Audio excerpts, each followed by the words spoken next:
आज की क्लास में हम लोग बात करेंगे कि क्या होता है कि आयनाइजेशन एनर्जी क्या होता है एंड इलेक्ट्रॉन एफिनिटी क्या होता है। पिछली क्लास में हम लोगों ने आयनिक रेडियस के बारे में बात किया था। तो आप सभी को मैंने बताया था कि आयनिक रेडियस क्या होता है, जब उस पर कोई भी आयन आ जाए, पॉजिटिव या नेगेटिव आ जाए, तो उस टाइप के आयन को हम लोग क्या कहते हैं, आयनिक रेडियस कहा जाता है। जिसमें से मैंने आप लोगों को बताया था कि अगर मेरे पास तीन है, एक नेगेटिव है, एक पॉजिटिव है और एक न्यूट्रल है, तो सबसे बड़ा जो साइज होगा वो किसका हो जाएगा, आई माइनस का हो जाएगा। क्यों हो जाता है? क्योंकि मैंने कहा था वहां पे इलेक्ट्रॉन का जो है संख्या ज्यादा हो जाती है, जिस कारण से इलेक्ट्रॉन का रिपल्सन ज्यादा हो जाएगा, तो बाहर की ओर खींचेगा, इस कारण से। फिर हमने कहा था कि इसमें तो कम हो जाएगा, तो कम हो जाएगा तो यानी कि आई फिर जो है क्या हो जाएगा, आई प्लस हो जाएगा। नहीं, एक बात कही थी कि जितना ज्यादा नेगेटिव चार्ज होगा, यहाँ पर मैं लिख देता हूं, negative charge is more, radius is more.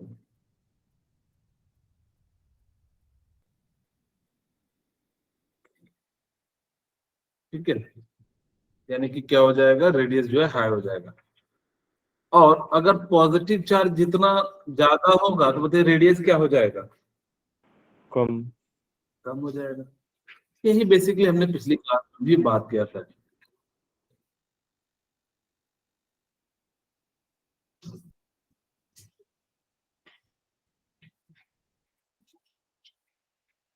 ठीक है, ओके। अब जैसे आपको दिया हुआ है Mg2+ एल्युमिनियम, आपको कह रहा है कि which of the following species will have the largest and the smallest size of. अब मुझे बता सकते हैं कि इसमें सबसे बड़ा कौन सा होगा एंड सबसे छोटा कौन सा होगा।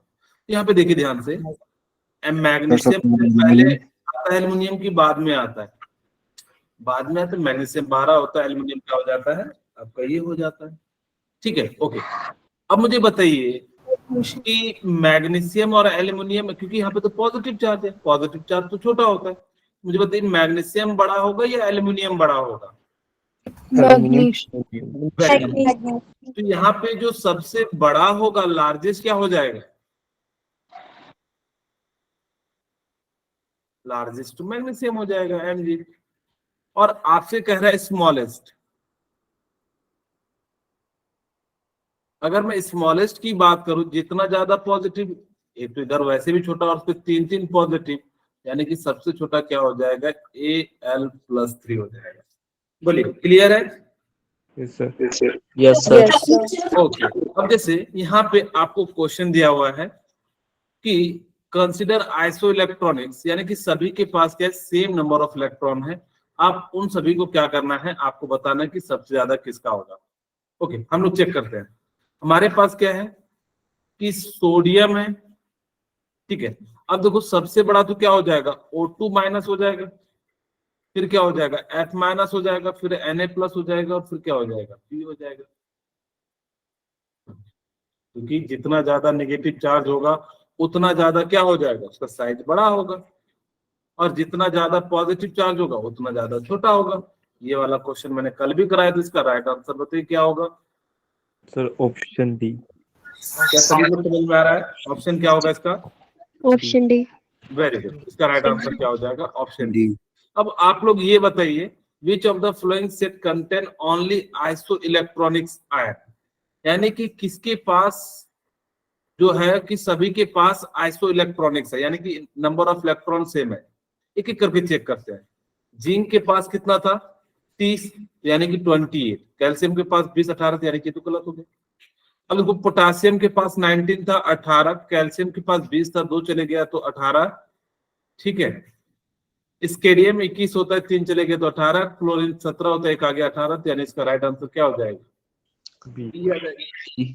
अब कोई कहेगा सर यहाँ पे सी नहीं हो सकता क्या, फास्फोरस 15, 3, 18, 16 और 2, 18।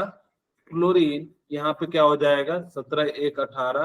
पोटासियम 19, 1, 18। तो यानी कि ये भी क्या हो जाएगा, इसका राइट आंसर हो जाएगा।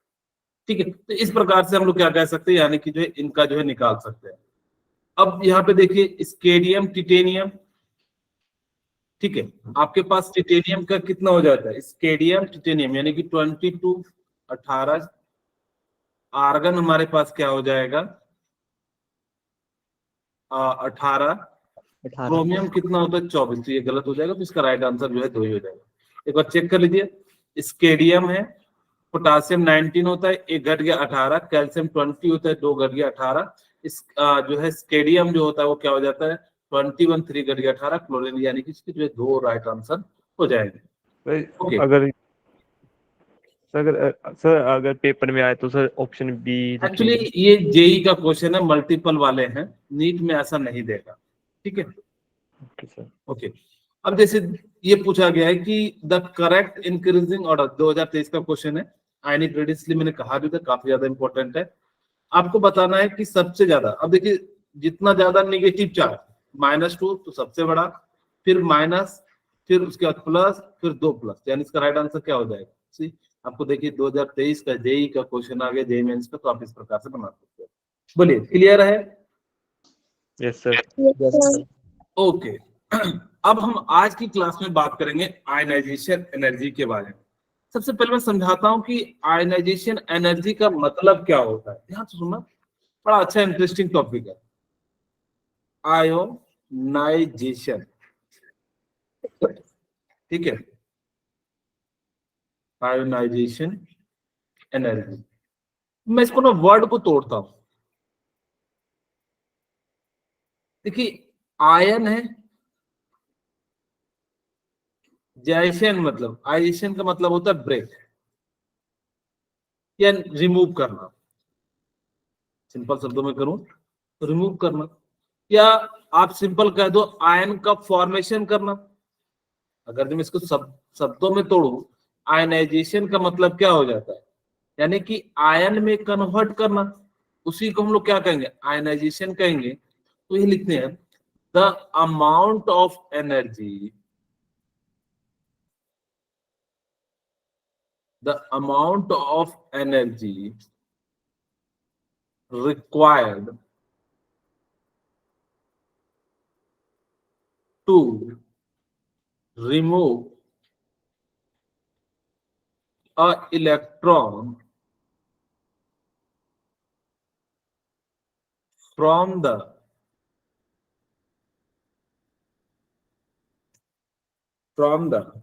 valence shell, it is known as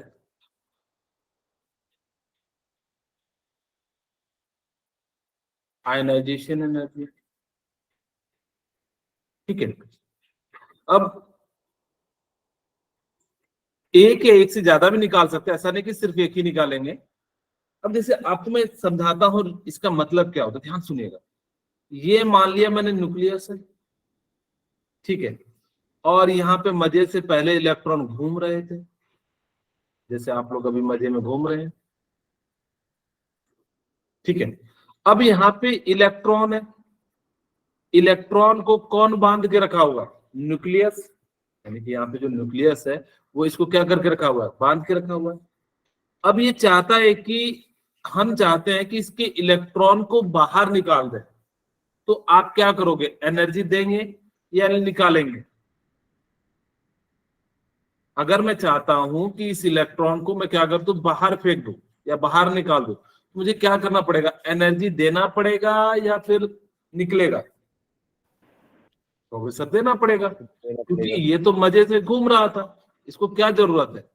अब ऐसे मान लो कि कोई भी गांव घर में ही तो रहना चाहता है, क्या शहर जाना चाहता है क्या, कौन लेके जाता है, मजबूरी, यानी कि एक्सटर्नल एनर्जी। यहाँ पे भी आप इसको क्या करोगे, हीट करोगे।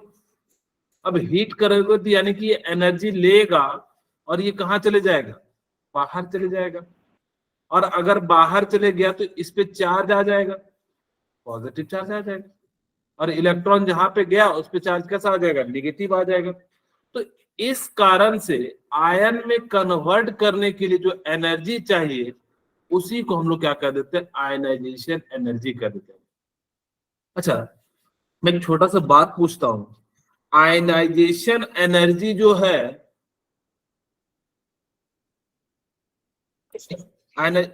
इंडोथर्मिक होगा या एक्सोथर्मिक होगा? बोलिए। Endothermic. Very good. Endothermic, endothermic का मतलब होता है एनर्जी को देना।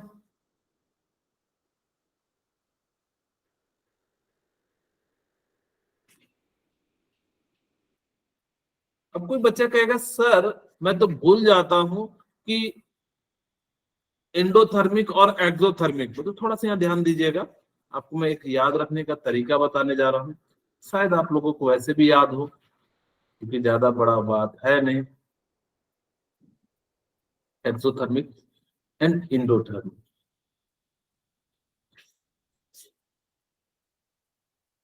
ठीक है। अब देखिए आपको ना मैं एक छोटा सा वर्ड से यूज करता हूँ। यहाँ पे देखिए थर्मिक का मतलब हीट है, यहाँ पे थर्मिक का मतलब क्या है? हीट है। और देखिए एग्जिस्ट का ई एक्स आता है शॉर्ट में, अगर हम बात करें तो यहाँ पे इसका मतलब है कि एनर्जी रिलीज करेगा। इन यहाँ पे आई, अगर इन मतलब देखिए वैसे जोड़िएगा तो आई एन भी इन होता है, इन का मतलब अंदर, यानी कि जब देते हैं। खैर अगर किन्हीं को ऐसे भी याद नहीं होता तो एक सिंपल से देखिएगा, आप लोगों के घर में एग्जॉस्टर लगाया जाता है, जो किचन में या फिर देखिएगा मॉल वॉल में आपको देखिएगा बड़े बड़े एग्जॉस्टर लगाए जाते हैं कि नहीं? हाँ, तो वो एग्जॉस्टर क्या करता है कि घर के गर्म हवा को बाहर निकाल देता है। यानी कि जब जिसके अंदर एनर्जी रिलीज होगी उसको हम लोग क्या कह देंगे? एक्सोथर्मिक। उस सिस्टम की एनर्जी रिलीज होगी।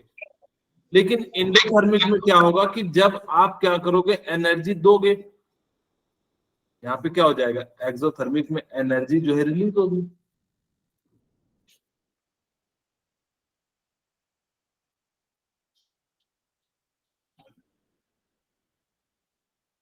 ठीक है, एनर्जी क्या हो जाएगी? रिलीज हो जाएगी। जबकि यहाँ पे क्या होगा? Energy is given.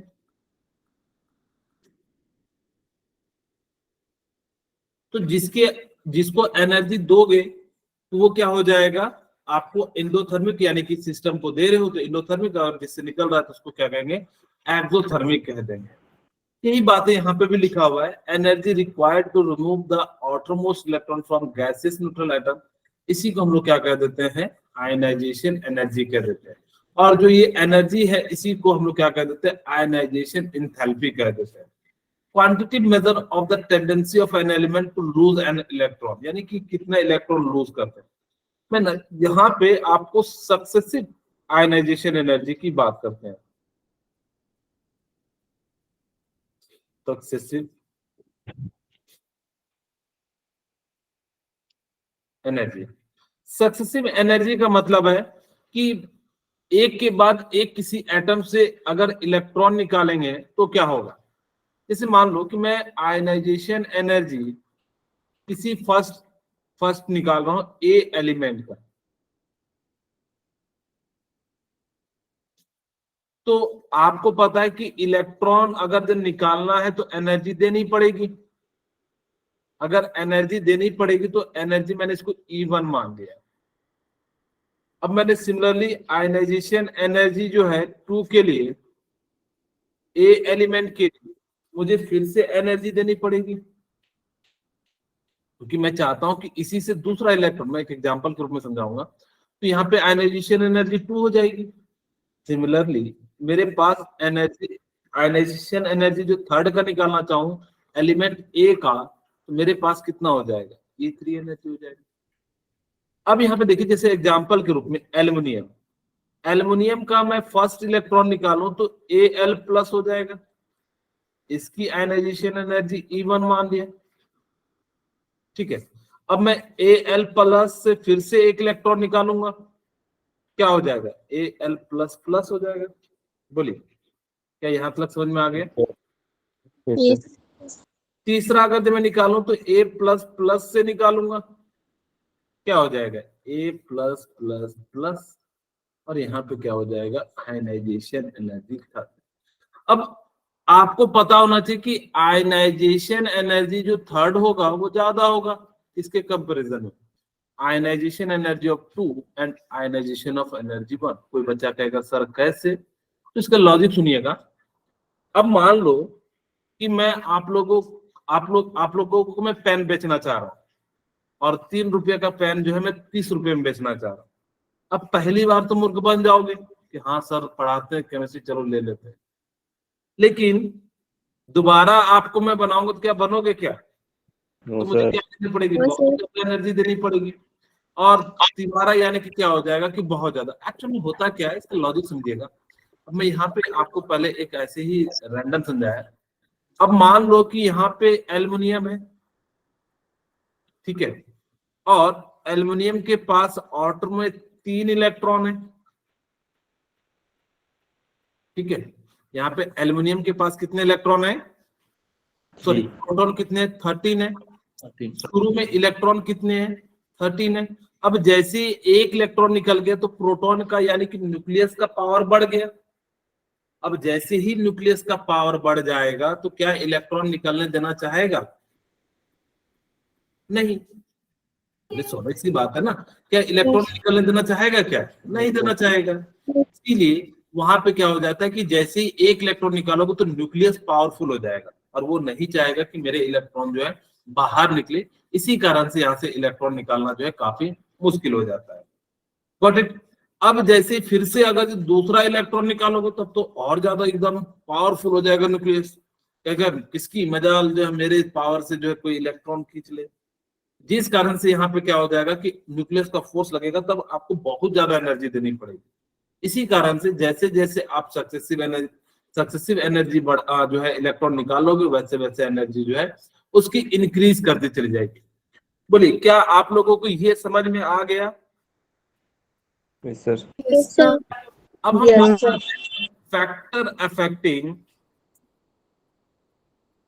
Factor affecting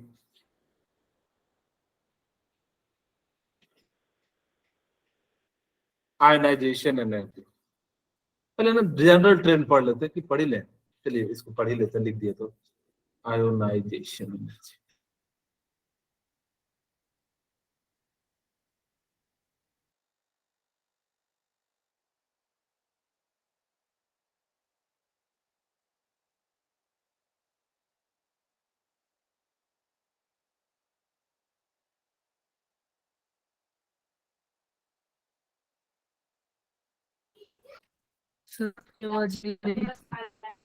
तो आपकी आवाज नहीं आई।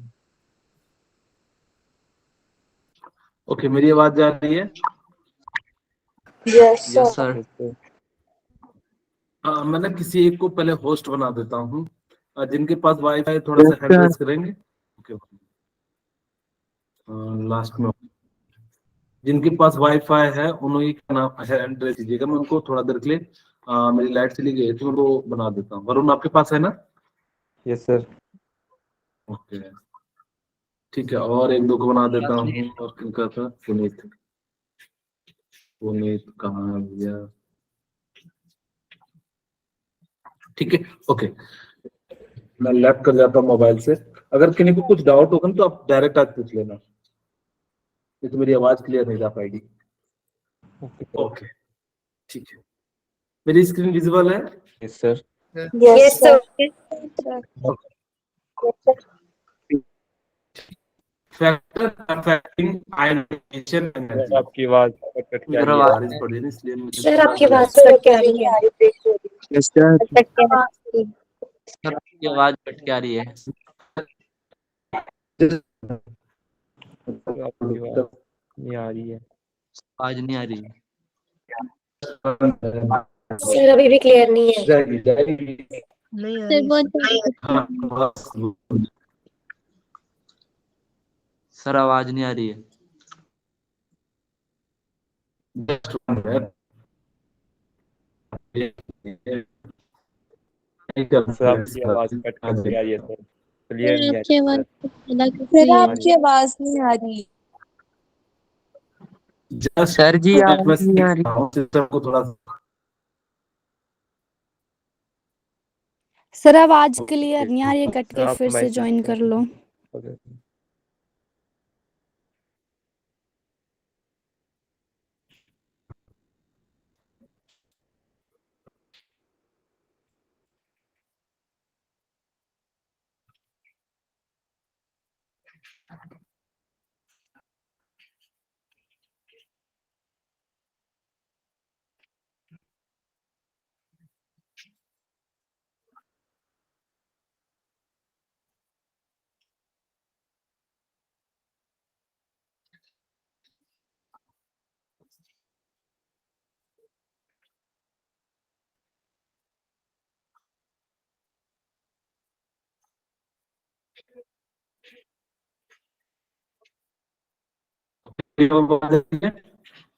No sir. No sir. No No. Sir. हाँ सर।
मेरी आवाज जा रही है?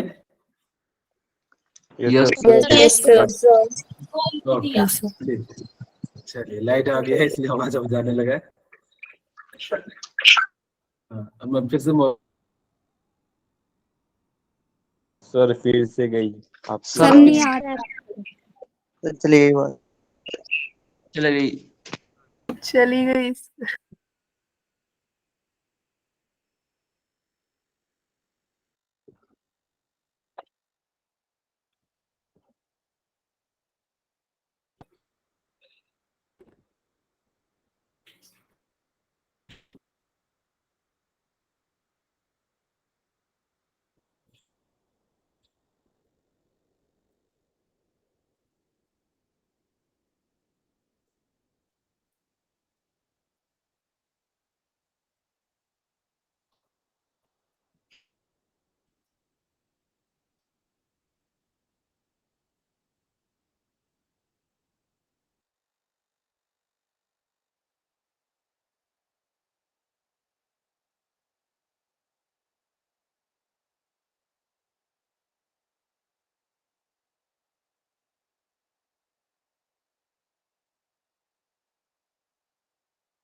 ओके, एक्चुअली जो है ना, थोड़ा सा लाइट का प्रॉब्लम चल रहा है, मैं बताया बारिश के कारण। अभी मेरी आवाज जा रही है? Yes sir. Yes sir. Sir चली गई अब। Okay, screen. हाँ, अब जस्ट 1 मिनट। एक्चुअली देखिए, तो आप लोग रिकॉर्डिंग को बंद कर सकते हैं क्या? नो।